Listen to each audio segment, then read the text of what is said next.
একজন ওর বন্ধুর বাড়ি গেছে।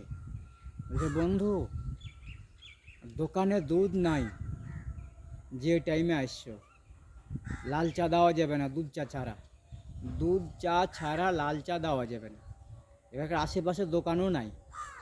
একে চলে আসছে আর এক বন্ধুকে জিজ্ঞেস করছে, আরে বন্ধু, এক বন্ধুর বাড়ি গেল, দোকানে দুধ নাই, আশেপাশে কোনো দোকানও নাই, বলছে যে লাল চা দেওয়া যাবে না দুধ চা ছাড়া।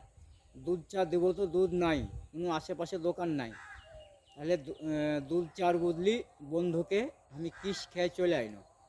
দুধের বদলি, দুধ চার বদলি আমি বন্ধুকে কিস খেয়ে চলে আইনো। বলছে, আরে বন্ধু তুই খালি এয়ারপোর্টটাই ঘুরলি, আরে বন্ধু তুই এয়ারপোর্টটাই ঘুরলি, আজ পুরো লন্ডনটাই ঘুরতে পারতি, আরে বন্ধু আজ পুরো তুই লন্ডনটাই ঘুরতে পারতি, আরে বন্ধু চার বদলি তুই কিস খেয়ে চলে আলি, আজ তুই এয়ারপোর্টটাই ঘুরলি, এয়ারপোর্টটাই ঘুরে আলি, আজ তুই পুরো লন্ডনটাই ঘুরতে পারতি, আরে বন্ধু আজ তুই পুরো লন্ডনটাই ঘুরতে পারতি।